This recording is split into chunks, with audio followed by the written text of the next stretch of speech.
சீரியல்களின் full எபிசோடுகளை Sun டிவியில் ஒளிபரப்பான உடனே எக்ஸ்க்ளூசிவாக சன் நெக்ஸ்டில் மட்டும் ஃப்ரீயா பாருங்கள். அண்ணியும் அண்ணனையும் பிரிக்க நினைச்சாங்களா? ஆமா ஐஷு, என் அக்காவுக்கும் சந்தோஷ் மாமாவுக்கும் டைவோர்ஸ் வாங்கணுங்கிறதுக்காக லாயரோட ஜெயில இருக்கிற சந்தோஷ் மாமா கிட்ட பேசிருக்காங்க. சொல்லுங்க அத்தை, என் அக்கா என்ன தப்பு பண்ணா? எதுக்காக அவளுக்கு இவ்ளோ பெரிய தண்டனைய கொடுக்கணும்னு நினைக்கிறீங்க? ஏய், என்னடி என்ன தண்டனை கொடுக்கறாங்க? உன் அக்காவும் நீயும் சேர்ந்து எங்க குடும்பத்துக்கு கொடுத்த தண்டனையை விடவா நான் உங்க அக்காவுக்கு தண்டனையை கொடுத்துட்டேன்? நாங்க தண்டனை கொடுத்தோமா? நாங்க என்ன அத்தை பண்ணோம்? நீங்க என்னடி பண்ணல? என்னோட குடும்பம் இன்னைக்கு இந்த மாதிரி ஒரு நிலைமையில இருக்கிறதுக்கு காரணமே நீ உன் அக்காவும் தானடி. ஒரு பாவமும் அறியாத என் பிள்ளைய ஜெயிலுக்கு அனுப்பிட்டு நீ உன் புருஷன் உன் குடும்பம்னு நிம்மதியா சந்தோஷமா தானே வாழ்ந்துட்டு இருக்கீங்க. ஆனா உங்களால என் புள்ள ஜெயிலையும் என் புள்ளைய பிரிஞ்சு நாங்களும் தண்டனை அனுபவிச்சுட்டு இருக்கோம். அத்தை, சந்தோஷ் மாமாவை வெளியே கொண்டு வரதுக்கான எல்லா முயற்சியும் நாங்க பண்ணிட்டு தான் இருக்கோம். சந்தோஷ் மாமா ஜெயில இருக்கிறத நினைச்சு நாங்களும் நிம்மதி இல்லாம தான் அத்தை இருக்கோம்.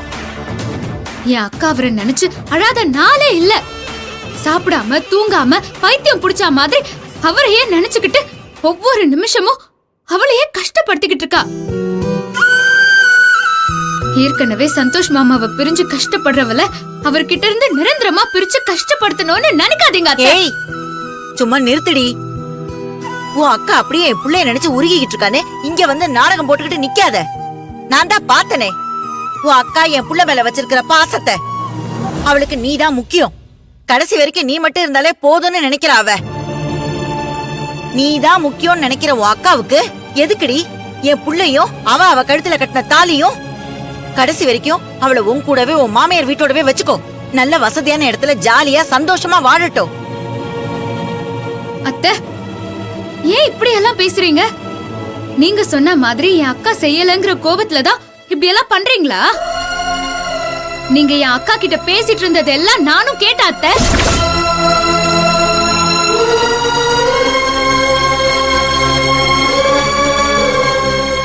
ஆனா நீங்க பேசின எதையும் நான் பெருசா எடுத்துக்கல. காரணம், சந்தோஷ் மாமாவை பிரிஞ்சு நீங்க கஷ்டப்படுறீங்க. அதனாலதான் அப்படி எல்லாம் பேசிட்டு இருக்கீங்கன்னு என்ன நானே ஆறுதல் படுத்திக்கிட்டேன். ஆனா நீங்க சொன்னதை பண்ணலங்கிற ஒரே காரணத்தை வச்சு என் அக்காவை பழி வாங்கணும்னு நினைக்கிறது எந்த விதத்துல நியாயம் அத்தை? அத்தை, ஆரம்பத்துல இருந்தே ஒவ்வொரு விஷயத்திலயும் நீங்க என் அக்காவையே பழி சொல்லி பழகிட்டீங்க. இப்பவும் அப்படிதான்னு என்னால கடந்து போக முடியும். ஆனா நீங்க டைவோர்ஸ் வரைக்கும் வந்ததுனாலதான் நான் இங்க வந்து பேசிட்டு இருக்கேன். உங்களை கெஞ்சி கேட்டுக்கிற அத்தை, தயவு செஞ்சு என் அக்கா வாழ்க்கைய அழிக்க நினைக்காதீங்க. அவ சந்தோஷ் மாமா மேல உயிரைய வச்சிருக்கா. அவர் அவகிட்ட இருந்து பிரிக்க நினைக்காதீங்க. அம்மா, உங்களோட கோபம் ஆதங்கம் எங்களுக்கு புரியுது. நான் ஜெயில இருந்தப்போ என் அம்மா என்ன பிரிஞ்சு எவ்வளவு வேதனைப்பட்டிருப்பாங்களோ அதே மாதிரிதான் நீங்களே வேதனைப்படுறீங்கன்னு என்னால புரிஞ்சுக்க முடியுது. நாங்க சந்தோஷம் வெளியெடுக்கிறதுக்கு எல்லா ஏற்பாட்டையும் பண்ணிட்டு தான் இருக்கோம். கொஞ்சம் டைம் கொடுங்க. அவரை கண்டிப்பா நாங்க எப்படியாவது கஷ்டப்பட்டு வெளியே எடுத்துருவோம். அதை விட்டுட்டு இந்த மாதிரி எல்லாம் அவசரப்பட்டு எந்த முடிவு எடுக்காதீங்க. அது யாருக்கும் நல்லதில்லை. சந்தோஷம் பார்வதியும் ஒருத்தர் மேல ஒருத்தர் அவ்வளவு அனுபவிச்சிருக்காங்க. ஒருத்தர் இல்லைன்னா இன்னொருத்தர் இல்லைங்கிற அளவுக்கு ஒருத்தர் நேசிக்கிறாங்க. அவங்களை பிரிக்க நினைக்காதீங்க. அத்தை, உங்களோட மனசுல எப்பவும் என் அக்காவை பத்தின நல்ல எண்ணங்கள் இருந்ததே இல்ல. அதனாலதான் ஆரம்பத்துல இருந்தே இந்த வீட்ல எந்த பிரச்சனை வந்தாலும் அதுக்கு என் அக்கா தான் காரணம்னு சொல்லி அவளை பத்தி ரொம்ப தப்பாவே நினைச்சிட்டு இருக்கீங்க. முதல்ல அந்த எண்ணத்தை தயவு செஞ்சு மாத்திக்கோங்க அத்தை. என் அக்காவால சந்தோஷ் மாமாவும் சரி இந்த குடும்பமும் சரி எப்பவுமே நல்லா வாழ்ந்ததாதான் இருக்குமே தவிர அழிஞ்சதா இருக்காது. உங்களுக்கு தேவை சந்தோஷ் மாமாவை வெளியே கொண்டு வரணும். அது நிச்சயமா நடக்கும். அவரை வெளியே கொண்டு வர வேண்டியது என்னோட பொறுப்பு. யாருக்காக இல்லனாலும் என் அக்காவும் சந்தோஷ் மாமாவும் எங்க மேல வச்சிருக்கிற நம்பிக்கைய காப்பாத்துறதுக்காக என் உயிரை கொடுத்தாவது நான் சந்தோஷ் மாமாவை வெளியே எடுப்பேன். இது நான் உயிரா நினைக்கிற என் அக்கா மேல சத்தியம்.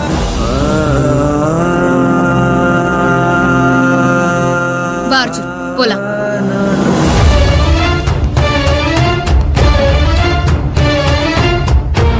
அம்மா, என்னம்மா பண்ணி வச்சிருக்கீங்க நீங்க? இந்த விஷயம் மட்டும் அப்பாவுக்கு தெரிஞ்சா என்ன ஆகும்னு தெரியுமா? ஏய், எல்லாம் எனக்கு தெரியும்டி. நீ உன் வேலையை பார்த்துட்டு போ. அப்பா வரட்டும், அப்புறம் இருக்கும் உங்களுக்கு. ச்சே, இவ ஒருத்தி.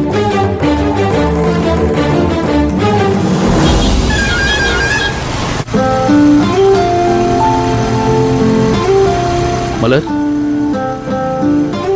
மலர், மலர், ஆ,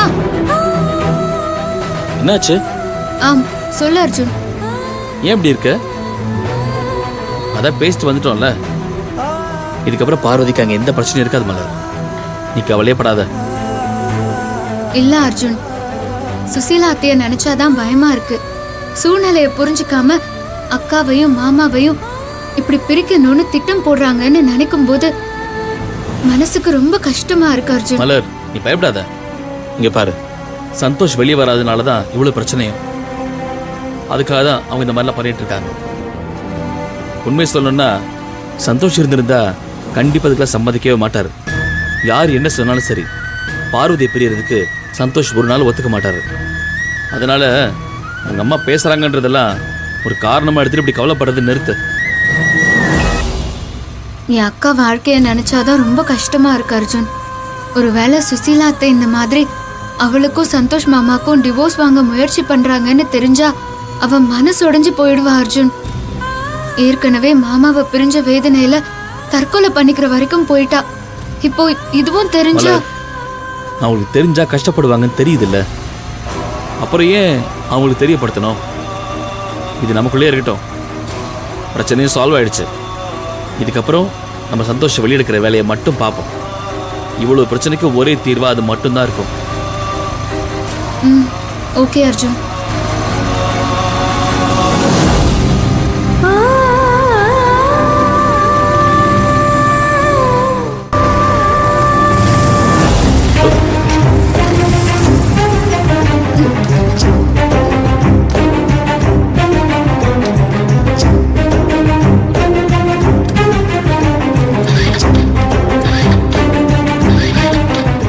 என்னாச்சு அர்ஜுன்?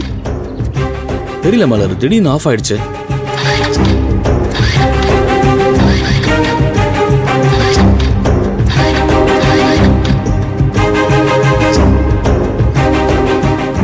பெட்ரோலும் ஃபுல்லா தான் இருக்கு. பைக்கில் தான் ஏதோ ஃபால்ட் ஆயிருக்குன்னு நினைக்கிறேன்.